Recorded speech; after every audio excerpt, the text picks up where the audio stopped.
So here's what happens when Micah approaches Jeremy Christian. Jeremy Christian shoves Micah Fletcher back. It's the first physical contact in this incident. Jeremy Christian shoving Micah Fletcher. Micah does not react to this. He doesn't shove back. He doesn't say anything or do anything. But in that moment, and this happens in a split second, and again, during or after that first shove by Jeremy Christian takes his left hand, digs it into the pocket of his baggy shorts, and he pulls out the knife that was concealed there. And then, with his right hand, Jeremy Christian shoves back Talesian. And at that point, having seen that, Micah Fletcher grabs Jeremy Christian by the shirt, and he shoves him back. And he says, "Get the fuck off, boy." The train is now fully stopped. The doors are open. And Micah says, "Get the fuck off."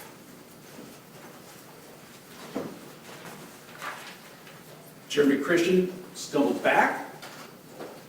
He catches himself, as you can see, on the seats.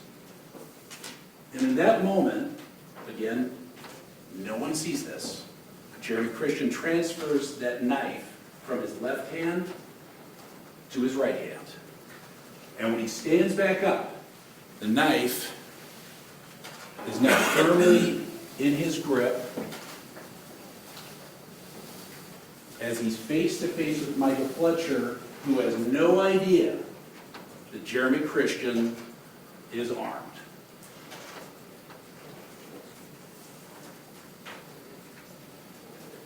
Micah Fletcher shoves him again. And after that second shove, Jeremy Christian opens the knife. The knife he's carrying opens with the flick of a wrist. You don't need two hands to open this knife. You press a button, you move your wrist, and the blade swings into place. It is double locked. As you can see, Jeremy Christian is holding this open knife down low at his side where no one sees it. Talesian has now picked up his phone off the floor of the Max, and he's looking at it. He's looking at his phone. And Jeremy Christian says to Micah Fletcher now, "Hit me again. Hit me again," he says to Micah Fletcher. And so Micah Fletcher pushes a third time and says, "Go on and get." And this time, the shove barely moves Jeremy Christian. And at that point, without warning, Jeremy Christian shoves the knife blade into Micah Fletcher's neck. The witnesses on the train thought he threw a punch.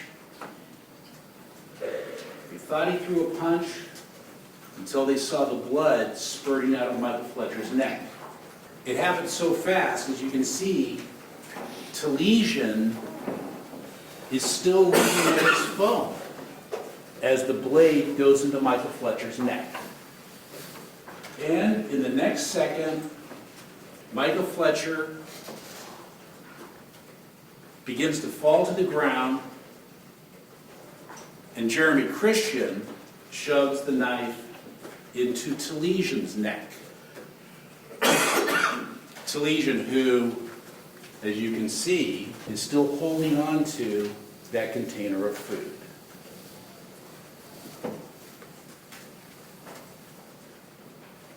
It happened that fast. Talesian didn't even have his hands up.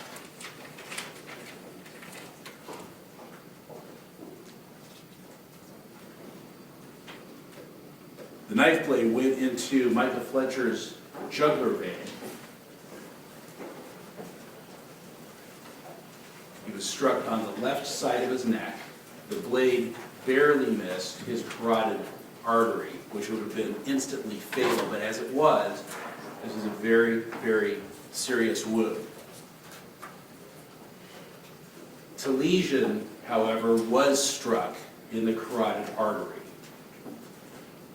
This is an almost instantly fatal wound, as the carotid artery carries the blood directly from the heart to the brain. The blood was pumping out of his body. In the next second, Jeremy Christian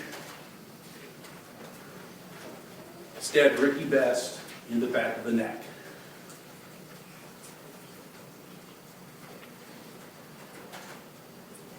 At that point, Ricky Best had stood up from his seat and was standing behind Lesion. The evidence will show that Mr. Best really wasn't doing anything. He wasn't saying anything, he wasn't moving, he wasn't waving his arms. He was just standing there when Jeremy Christian grabbed him and put his knife into his neck. Jeremy Christian forced the knife just below Mr. Best's skull, in between his cervical vertebrae, severing an artery there. And that type of wound, the medical pathologist, Dr. Gunson, will tell you no one can survive. The vertebral artery delivers blood to the brain, and because of its location, it could never be repaired. It is an almost instantly fatal type of wound. But despite that, Jeremy Christian kept on stabbing Ricky Best. He stabbed him again in the neck and in the face, breaking a molar as the blade went through his cheek. He continued to stab Lesion. He stabbed him in the forehead, in the skull, behind the ear, and cutting the back of his hand, what Dr. Gunson will tell you is called a defensive wound.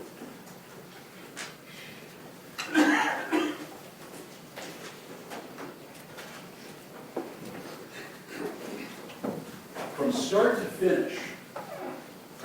to finish, that stabbing attack took 12 seconds.